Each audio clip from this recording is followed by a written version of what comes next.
Well, this is exciting. We are here live again. My name is Hughberg, and I'm here with Skylar. And I am really excited because we will talk about what it actually takes to become an AI engineer, probably less than what people think. And we will be talking about how to take your AI features and applications from POC to something that is actually live, and maybe what that journey can look like. So, well, who is Skylar? Why is Skylar here? So Skylar, where are you based in the world? I'm in the east coast of the US, so where are you in the world? I live on the West Coast. In particular, I live in a place called Bakersfield, California. I grew up here, and now that a lot of work is remote, it's nice to be near family. So I'm enjoying that. Yeah. I'm doing sort of opposite. I work remotely, but I'm very far away from family, so I'm remote away from family too.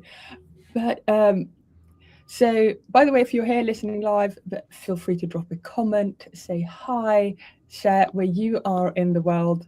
Love to get some live comments showing where people are from. So, hello. And well, Skylar, who are you and what have you done in your career? Obviously, I know a bit about that, but I think that it would be lovely if you can share a bit about that to anyone who's listening in. Yeah. So I've been working on AI systems for over a decade now. So a lot of different types of problems, a lot of different scales of company, a lot of different industries. So I started my career at Google working on ad policy enforcement. So a lot of stuff to make sure that porn doesn't end up in your ads or things like that. And then I moved on to doing a lot of different things at LinkedIn, really focused on search and recommendation, particularly personalized search and recommendation. And so I think that's where I really cut my teeth in my career and kind of learned a lot of what I know. And it was a very formative experience at LinkedIn because we found that like a lot of times the tools and infrastructure we had for machine learning at the time just wasn't quite there. This was when MLOps was in its infancy. Yeah. And so people were still trying to figure out the playbooks. And so learned a lot through that era.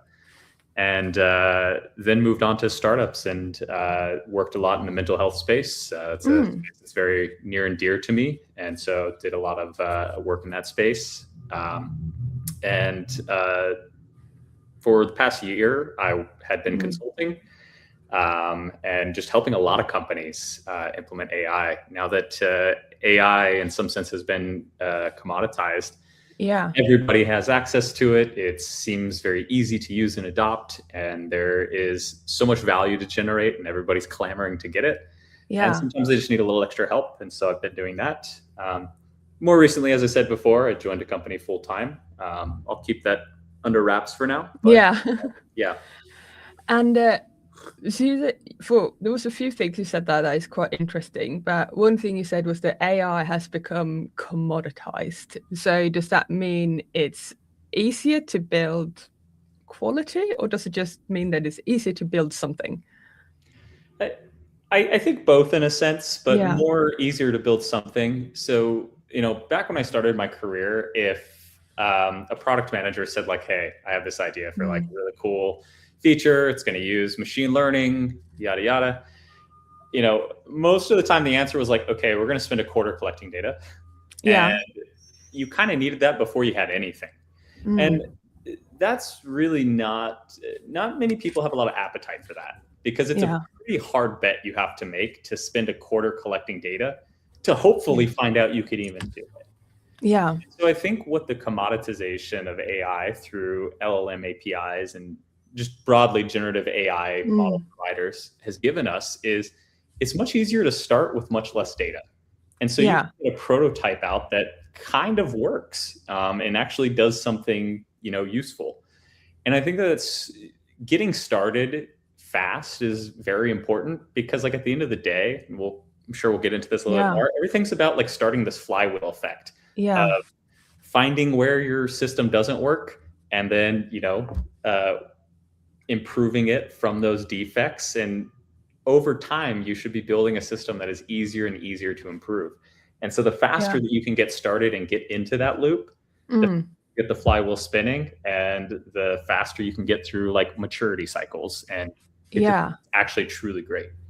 Yeah, we're definitely going to talk about that in more detail, because you have shown me some amazing things, like really, well, say amazing things. You literally took it and made it easy to understand what that process can look like. But before we get there, what actually made you interested in MLOps and AI? Like, what actually inspired you to? Was it necessity out of work? But what made you stay in that case? Yeah, so it's a great question. And so like, I think we kind of have to like rewind back to my years in college, but I went to UC Irvine, and I took a machine learning course there just as part of an elective, and I didn't think much of it when I first started taking it. But after that course, I was so fascinated with machine learning. I really felt that it was just the coolest thing I'd ever seen. The idea that, I didn't need to like sit there and type out the actual instructions and behavior to a computer so that it can do something. It can just like learn what the right thing to do is from data. And, I just saw a lot of leverage in that idea. And so I actually stopped taking a lot of my required courses in college and took graduate machine learning courses instead. Which, at some point made it a little tricky to actually graduate, but we pulled it off still. You figured it out. Yeah, we figured it out. Took a lot of begging the counselors, but we made it happen. Yeah. But yeah, I was just so fascinated by, I could tell that there was like an insane opportunity there that I really wanted to get into. And, I think as far as like it pertains to like, getting into like more of the ops or infra side, I think this was just a natural thing for my personality. I have never cared very deeply about the kind of work that I do. I try to just find like what's not getting done and let's go do that. Yeah. And I think, during the craze when a lot of like ML ops was starting to spin up and we're starting to learn those best practices, the reality is everybody wanted to work on the sexy modeling. And so you had, dozens of people that were trying to do that and just wanted to fiddle with hyperparameters and change the model architecture. And pretty much nobody that like really wanted to do that grunt work, I guess you might call it. Like, hey, how do we get this to work seamlessly, easily, etc. And so just naturally, I found myself gravitating towards some of those things because that was the biggest problem. But I also like worked in teams then, whereas like, oh, we actually need somebody who focuses on like the more data sciencey aspect too. So I find that like I've just been very fluid in that sense, and have kind of like, done very data engineering things, done very like infrastructure things, that's really very cool. like modeling things. But I feel like that is also actually quite a rare combination that I don't come across that very often. The people who both have a data science and machine learning or AI perspective, but also have a good understanding of infrastructure. I think that has become more common over maybe the last year. But yeah, I totally don't feel like that is a common combination of interests. Yeah, and I don't think, I wouldn't call it interest. And, to be like very fair, like I would not say that like I'm great at any of these things. I think, I'm good enough at all of them to like get things done. Yeah. And I'm not so bad that I'm going to make a mistake that's going to bankrupt the company, but I might make a pretty dumb mistake because I'm definitely not an infrastructure expert. Yeah. But I think I've always just valued like delivering value at the end of the day. And that often takes a lot of different skill sets. And I think, a lot of the time, the reality is companies don't have priorities aligned very well. And so when you need somebody from infrastructure to do something, and also someone from data engineering to do something, and also someone from this team, getting all those separate teams to have their priorities aligned in a way where you can ship the thing you're supposed to, very difficult. I've found it much easier to just like, let me try to learn what I can to kind of like scoot it along. Yeah, I think that's quite interesting. I've definitely seen that and been in that situation myself in work, where it feels like there's a bunch of forms you may have to fill out, especially if you're in a large company. Like there are forms and approval processes to even get the infrastructure anywhere that you'd actually want it to go.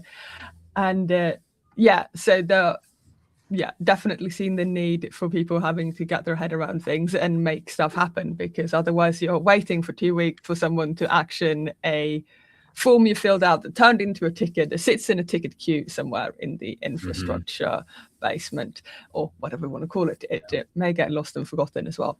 So that's really interesting. And I sort of want to talk about what it really takes to solve real user problems with AI-powered features. Do you think this is the time you want to show your flywheel, and then we can go into the details? I don't know when it's the most appropriate thing to show. Or I don't know if this is the flywheel, but this is the thing that really helped. Maturity model, help me understand. Because one of my questions to you when we chatted one-on-one was how, quality, how did you do quality gates and maybe evals and things like that? But then you showed me that you might not have to go all in on automated evals day 0 or 1 or whatever we want to call it. Yeah. So this is, while I was consulting, this is like a common graphic that I used just to try to walk people through my process. But, I think that the reality is the word evals, I hate the word now, because everybody seems to have a different understanding of exactly or precisely what it means. And so when you see people arguing about whether you need evals or don't need evals, I think the word itself is bad as a load bearing word, because somebody might say it and they might mean something fully automated. When you look at Shreya Shankar and Hamal Hussain, who are kind of the eval, I'm going to call them the eval king and queen, of AI land. They have a pretty structured definition that includes a lot more than just that. They're really focused on hey, eval is any systematic process you go through to evaluate the quality.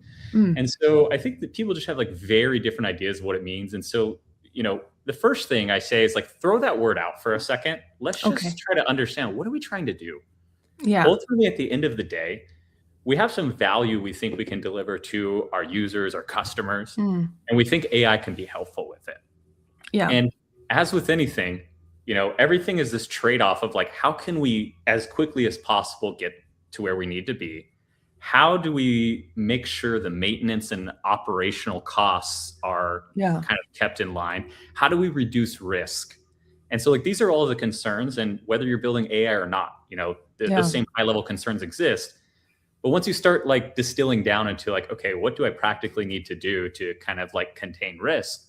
With AI features, it starts to become a little bit different than traditional engineering. And the key reason is that these systems are highly data dependent in a way that traditional software is not. So when we think about traditional software, it's dependent on data, usually in sort of a shape or size kind of way. So if you have data that is a certain schema, if you go and change that schema, something might break. If you build a certain system and you suddenly 10x the load, it might fall over and break because the architecture can't handle that. But very rarely do you have systems where it's highly dependent on the actual content of the data. You might have general heuristics or rules looking at the content, but it's not if you added an extra space somewhere, everything's going to just break apart for the most part. And that is something that can happen with these LLM technologies.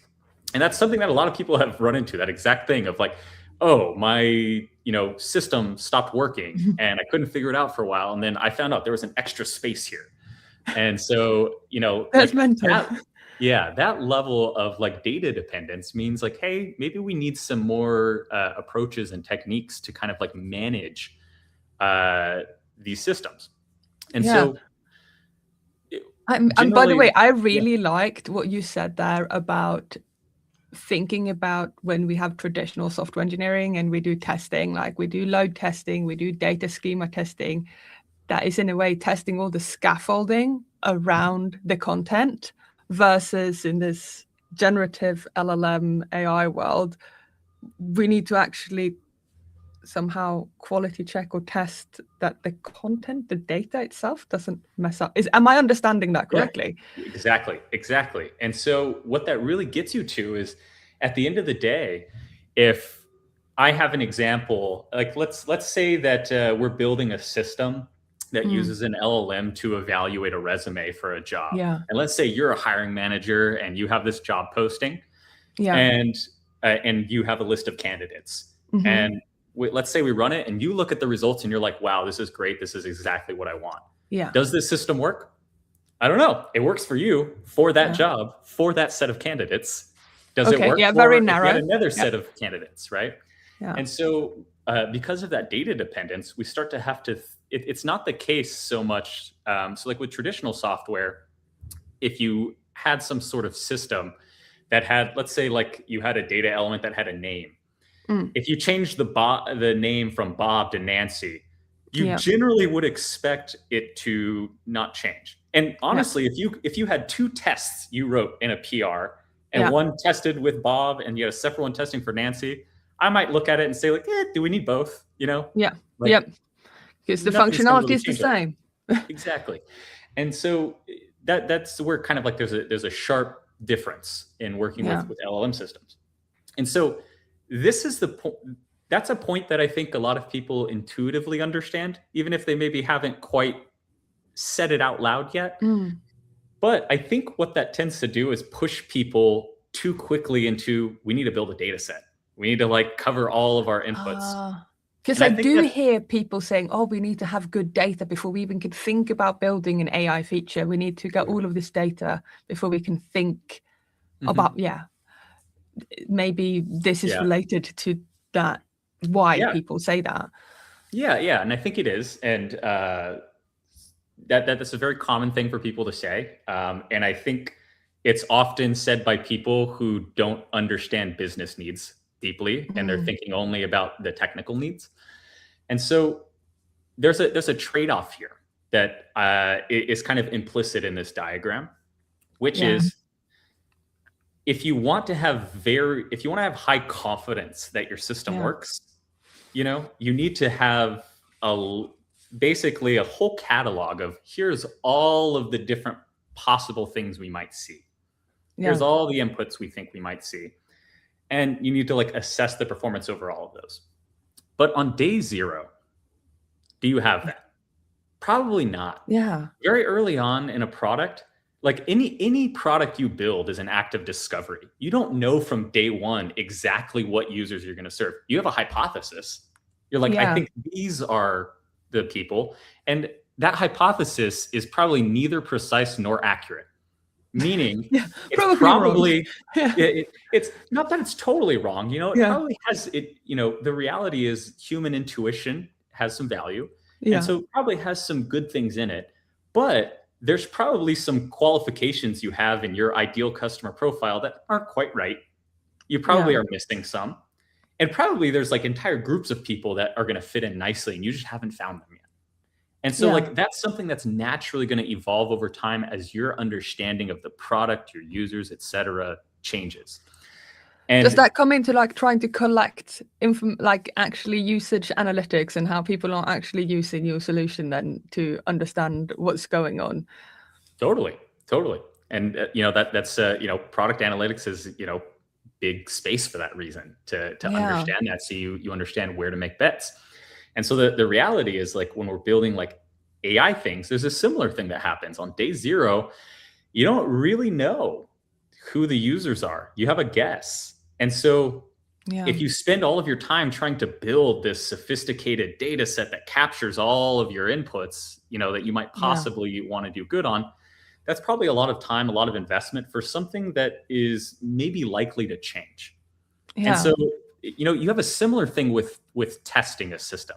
If you're building a prototype of something because you just want to you want to do some kind of spike just to see, hey, does this approach work? The reality is you probably are not going to write a lot of tests there because you don't need the ongoing maintenance of it. The tests are probably something that slow you down more because you're probably going to change things a lot.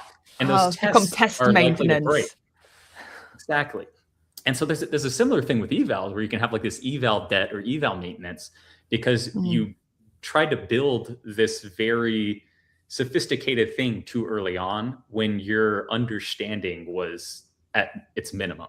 Yeah. And so that's why I like to use this maturity model where, hey, at stage 1, let's not focus on all that stuff.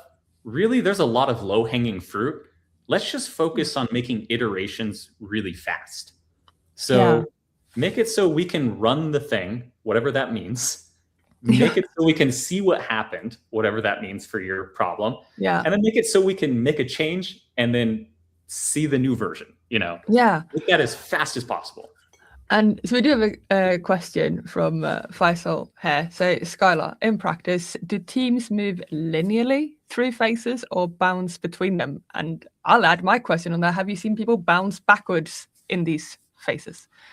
Yeah. So one thing I'll say is like to some degree, these are almost they're not completely dependent phases. And so there's like some level of independence in these as being capabilities you could build. So for instance, you could technically build things that do some form of automated improvement, even before you really have a data set. Yeah. And so this is just a graphic, the adage, all models are wrong, some are useful, definitely applies here. This is a way to kind of like summarize what I think is a helpful process to go through, rather than, thinking very strictly about it. But yeah, I definitely do see teams bounce between them. Typically, what I see happen is teams will often jump to either. I see a lot of people jumping to phase 3, honestly. Okay. So people see that LLM as a judge is a thing, and people jump straight into doing that. And the reality is, you should be very suspicious about using AI to evaluate your AI, because if you're suspicious that your AI might not work, why do you think another AI is going to like work in telling you that it doesn't work? And so all of the same practices you need to apply to like build your AI system, you kind of need to apply to an AI judge as well. And so if you try to jump straight to phase 3, probably you're just going to have like a garbage automated scoring. But you get some scores. Lead you astray. Yeah, and people love to see that. You can make a pretty dashboard around it, and people are like, oh my God, amazing. And so you got to be cautious about that. And so I often see people jump there, and then, they maybe do some iteration with that, and then rubber hits the road when you put it in front of users, and they're like, wow, this sucks. And then you have to face the reality of like, hey, why doesn't this work? And then I see people kind of like backtrack. That's usually the most common that I see. The other thing is, just as I was talking about, the reality is there's a lot of discovery that happens. Sometimes you're iterating through, maybe you get into phase 2, you're starting to build like a data set to kind of like have evals.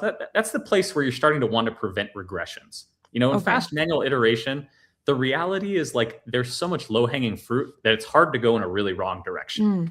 And so you don't maybe care about like, regressions or anything. You're just moving fast.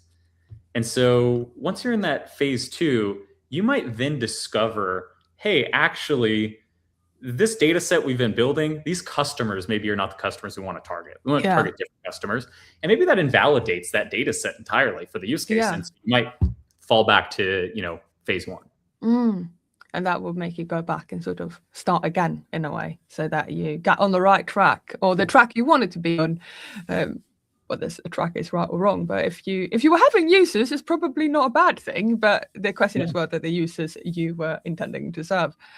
So, and we can come back to this later if we'd like to. But I think a really interesting thing that you and I also spoke about before was what it really takes to go from being a software engineer to building AI solutions. So you personally, you came from this background where you actually already in like university got interested and you learned about machine learning and so forth. Whereas some of us, like myself, went on a pure software sort of engineering journey. And what does it really take to scale up? Because it really feels like this is the time to be able to leverage AI in your sort of app feature stack. Totally. Yeah. And I mean, I think more and more it's going to be hard to avoid interacting with AI at some level, like in pretty much any job. Like, the reality is, like, I think most people are using ChatGPT, even outside of like engineering roles, Yeah. And so figuring out how to work effectively with AI is definitely something I think a lot of roles are going to have to contend with, and what that means for their role. But as it relates to engineering specifically, while I was at LinkedIn, one thing we constantly ran into was there's so much AI stuff we want to build. We don't have enough AI engineers to do it.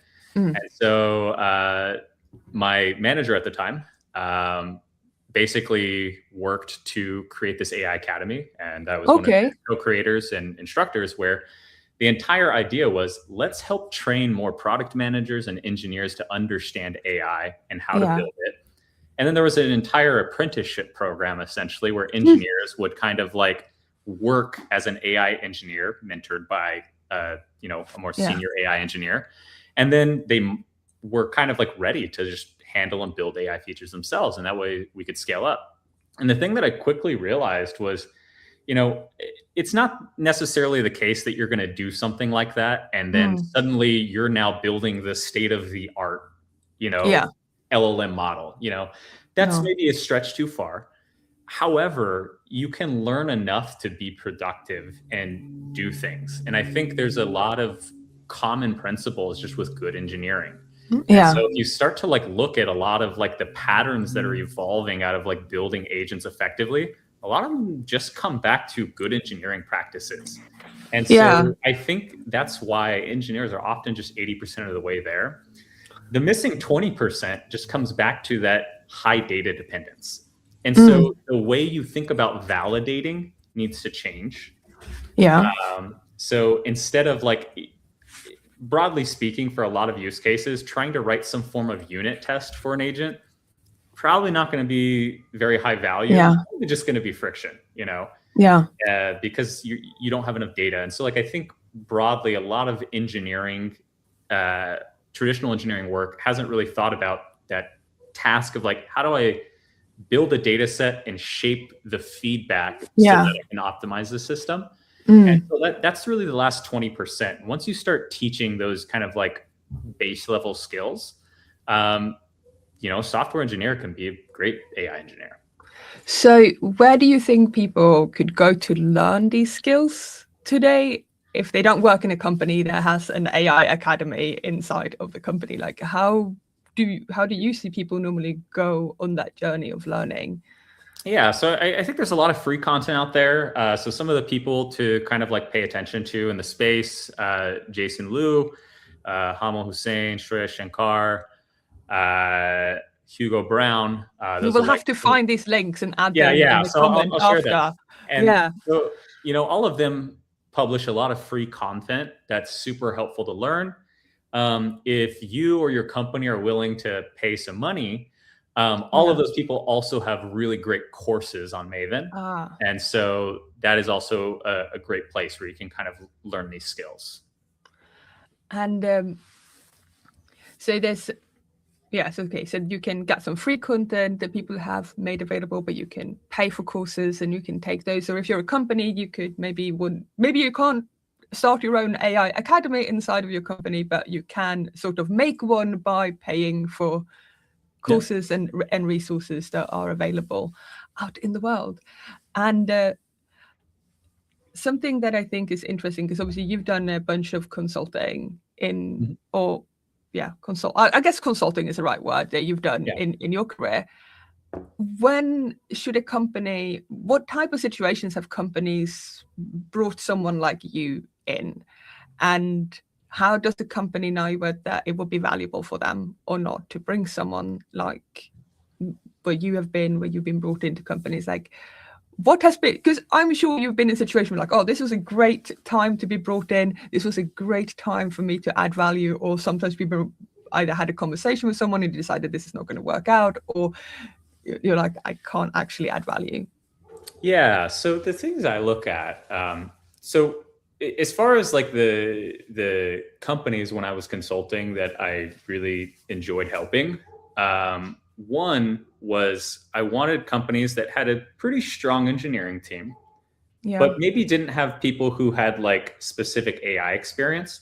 Because this was a perfect opportunity to help them upskill the resources they had so that they could be self-productive for, that phase they were in. And I also looked for commitment from the management level that actually they wanted to fix this. The easy way to ensure that commitment is essentially for it to be a huge fire already. So if they had launched an AI product that users were complaining about on Twitter, that's a good sign, because that means that they're gonna pay attention to it and they're gonna care. The other is like if you give them a really big bill and they pay it up front, that's a sign that like, hey, they're committed and invested. And so really trying to find a place where that company is actually committed to solving the problem. I think there's a lot of companies who want to LARP it, or they say like, yes, this is a big problem because they have to say it's a big problem. But when it comes down to like actual follow through and action and prioritizing, sometimes that's not there. I think a lot of like early consultants fall into that trap of like, oh, this is a great opportunity for me to, help this company. And then on the other side, they're not really committed. And if they're not committed, your ability to be successful is really low. So, and then it's probably not so fun or rewarding. So, and I would say like most of the companies that came to me, I would say most of them got to a point where they launched to users or they did internal tests and it just wasn't working as good as it needed to. And they very often tried to jump to that phase 3 and then found out, hey, this isn't as easy as we thought it was. And that's usually like the ideal time for me to kind of like jump in. That's not too late. That's what you're saying. That's not too late to ask for help. You're not like... It's never too late. Never too late to ask for help. But as long as you have funds in your bank account. Never too late to ask for help.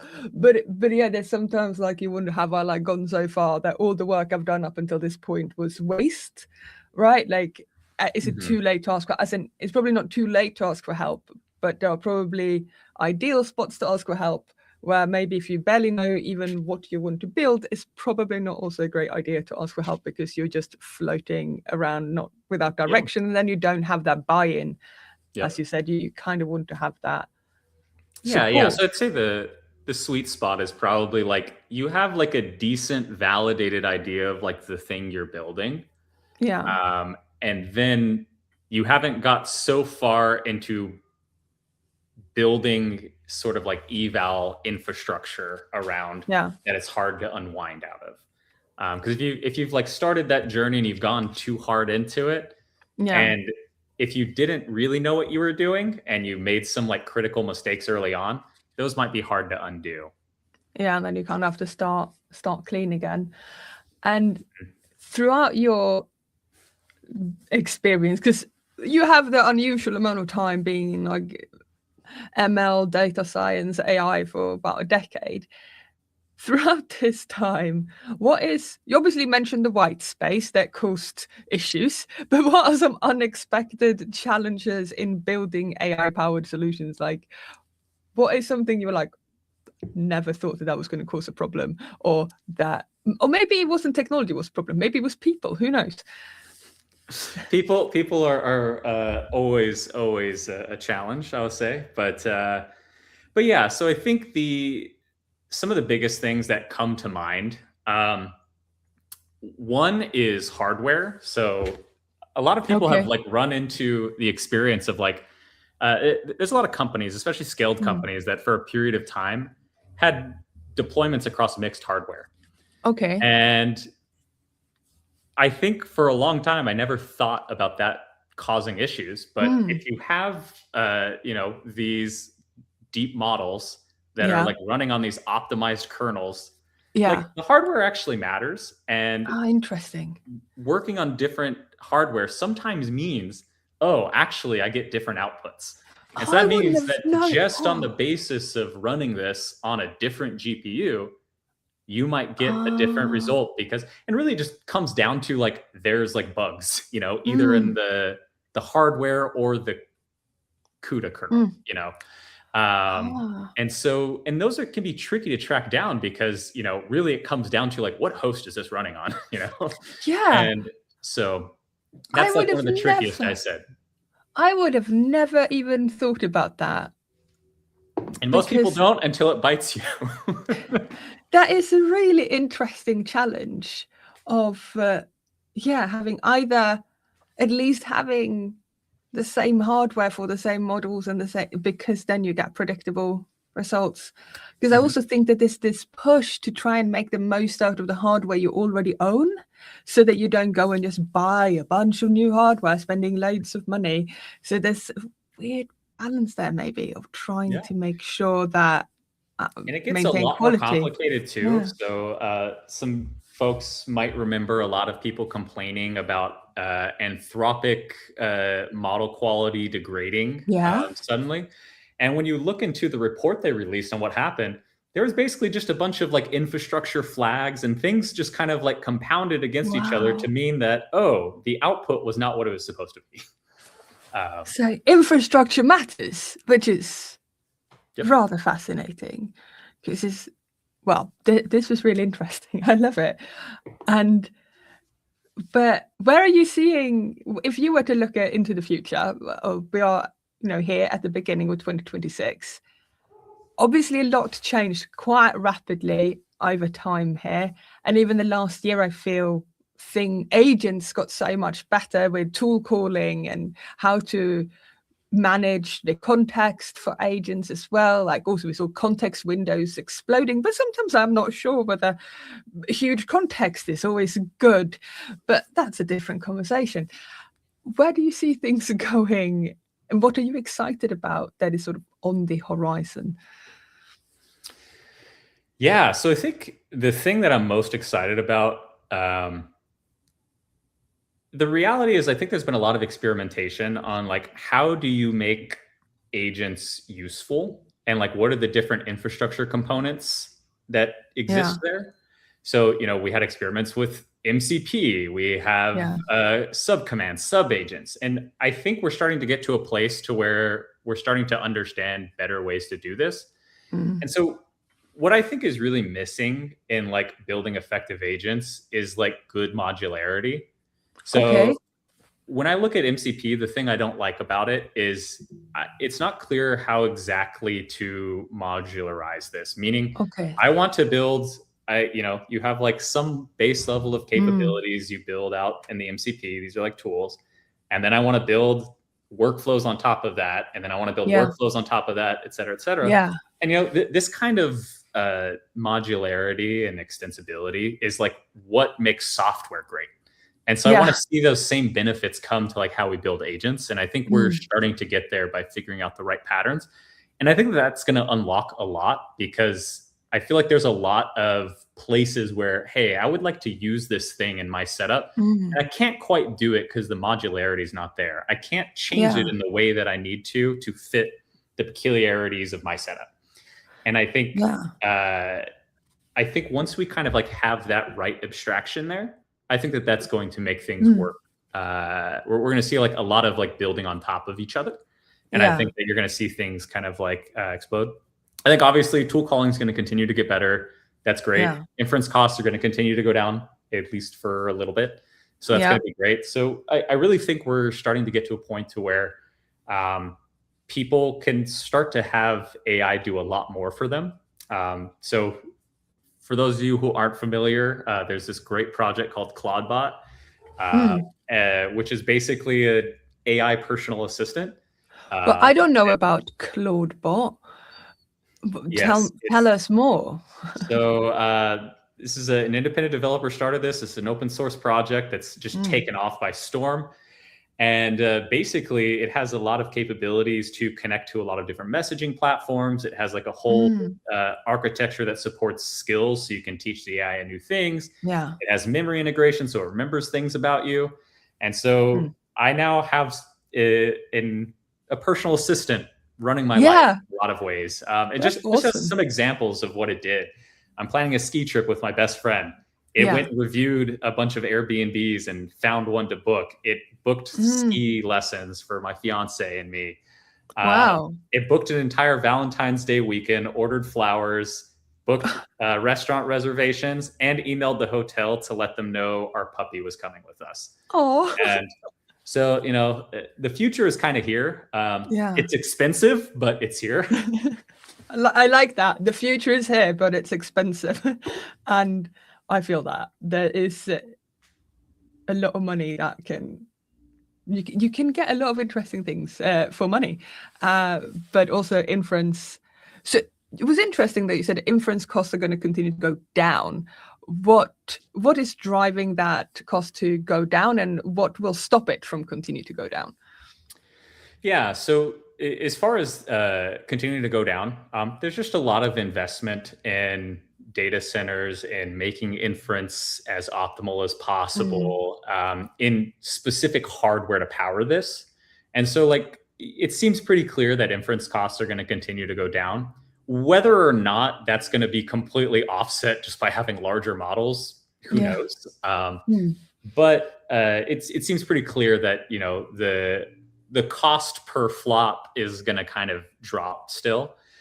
As far as what's going to stop it, this kind of like starts to extend outside of my expertise. But I tend to find that there's a researcher, Tim Detmers, that wrote a great blog post that resonates with sort of like how I feel about the situation, which is basically that like at the end of the day, the current software piece that we're using of like transformers is like close to optimal for the hardware we have today. Yeah. And we're running out of space on the chips. Yeah. Meaning like it seems like at the end of the day, physics is a hard constraint. Yeah. And so, you know, it seems unlikely that there's anything that's going to change that. Maybe quantum computing somehow. How's that pops off in a way. But what can you do for us? Yeah, it's an interesting question. So yeah. Well, okay. So I think there's some really interesting things, by the way, that I know we talked for quite a while now, but there's a few things that really stood out for me. I've actually took notes. What was really cool was obviously being able to learn, like the jump, being able to learn, like if you are a good software engineer or don't feel like you're behind, you actually have a good foundation to stand on, and there's both free resources and paid resources that you can use to learn.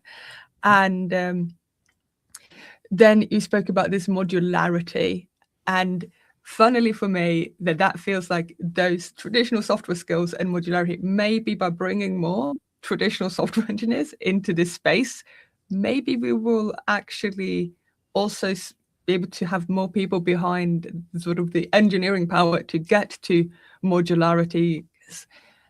I think we all like a bit of composability and modularity, and as you said, building on top of things. And I think it's interesting because when I first started getting my head a little bit around sub-agents, I'm like, are we back to just microservices? Like, is this just us breaking things apart into specialized, pieces of software? Obviously a bit different. But that also means that we will need all of the same infrastructure and pieces that we've needed to run before. How would you actually describe a sub-agent? Is it a specialized agent, really? Or would you describe it differently? The challenge in describing it is what it means changes depending on the harness you're using. And so, it means one thing in one harness, and it can mean another thing in another harness. So to speak from Claude Code, that is a good insight, by the way, just in general, that this may not be a universal truth. Yeah. And, back to the comment I made about evals being a bad load-bearing term, I would say almost every term in this space right now is a bad load-bearing term, because there's just so much noise around everything that very rarely are people talking about the exact same thing when they use a word. That's maybe a little bit of general life advice for everybody too. It's just like, I think so. When you disagree with somebody, and there's a certain word being used, make sure you mean the same thing with that word. Yeah, no, I hear you. I feel like the same probably still exists with, when people say API. What do they really mean? Do they talk like, what are they talking about when they say sometimes that? People really explicitly mean a REST API. Sometimes people really explicitly mean like something that communicates over HTTPS protocol, and it's like, there's a lot of like assumptions packaged up in it, and those assumptions vary across people sometimes. Yeah, and some people refer to, the library they pull into their, build as, and I mean, it is interacting with an API of another service, and they have a API, but API is such a, and sometimes people simply talk about the interface, but not about the instances of running it. But this is a sidetrack. But yeah, general life advice: check that you are actually talking about the same thing. Just because you use the same word doesn't mean you're talking about the same thing. But as we wrap up, could you just give an example of sub-agents in one context so that we share a bit about that? Yeah, so one place I tend to use subagents from Claude Code is I have a lot of subagents defined to do different types of code review. And so I'm a big fan of this series of talks from someone at Adobe, Sean Parent. And he has these talks called Better Code, and it talks about like simple practices to like write better code. It's from a C++ perspective, but I find that the advice is generally good advice for making more readable, more maintainable code. And so I have a sub-agent that kind of like has all of those practices kind of defined and how the agent should review it. So like sub-agent is really just a prompt for starters. Okay. And so this is just a prepackaged prompt I have to kind of instruct the AI to do something. And the key thing that I think is different from like just being a prompt is usually when someone says sub-agent, usually it implies that the context is separate from the main agent that spawns it. And the reason that can be important is, especially when you want to start running things for longer periods of time more autonomously, as you start to use up your context, the model gets dumber, basically, because it starts getting confused because there's just too much going on. And, a lot of people get frustrated, but we should remember humans are the same way. When you got too much going on in your head, you're also less effective. And so,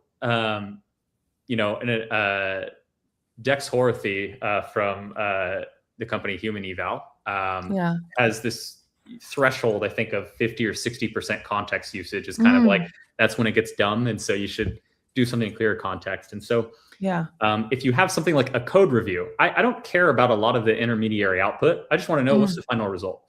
And so sub-agent is a great tool there because this sub-agent can go off and do whatever it wants without polluting my main context and then just give me the end result.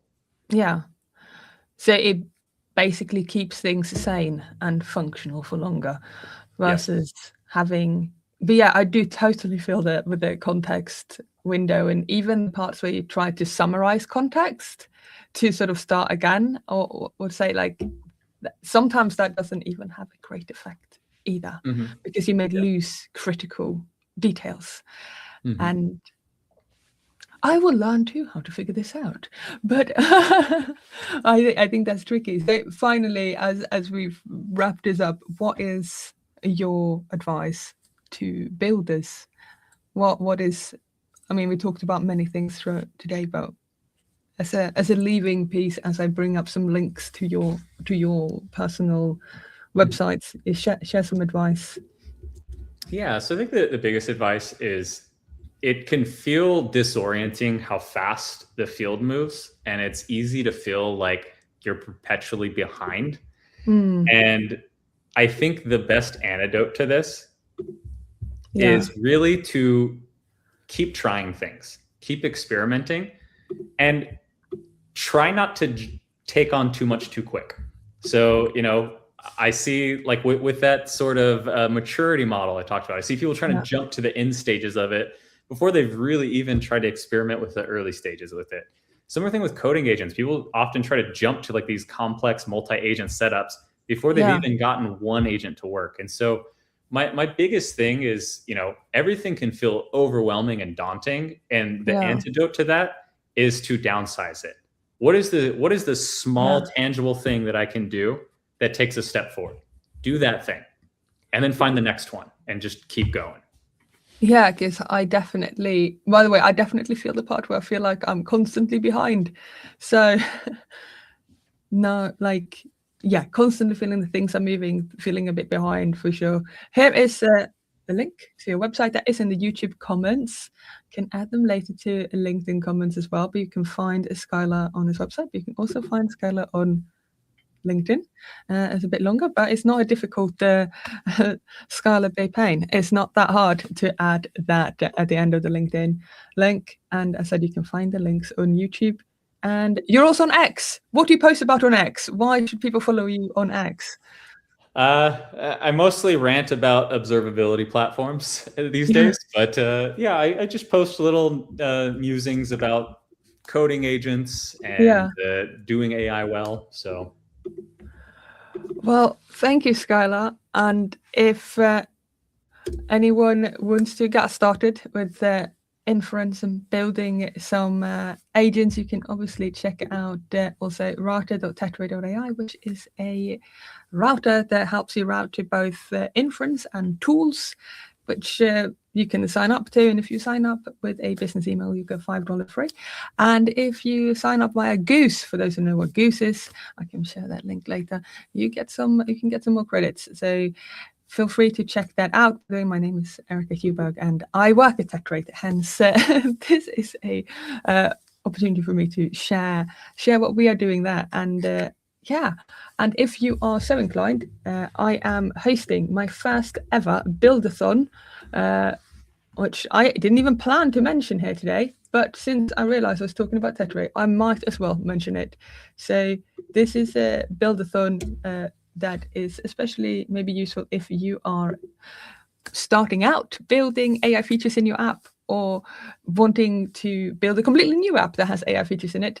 I am hosting a build-a-thon February 16th to 17th, but you need to apply before the 5th of February, and I'm there to help you be successful in building some AI features, and more people will be there as well to help support you. But if you want to block some time to do that, that's where you can hang out with me and do more building. But yeah, thank you, Skylar, and thank you for bearing with me there as I went through my unprepared little pitch for my build-a-thon that I'm hosting. So thank you so much, Skylar, and yeah, anyone who's been listening in, please connect with Skylar and follow him on X and connect with him on LinkedIn. And yeah, thank you so much. It was lovely. Awesome. Thank you. Thank you.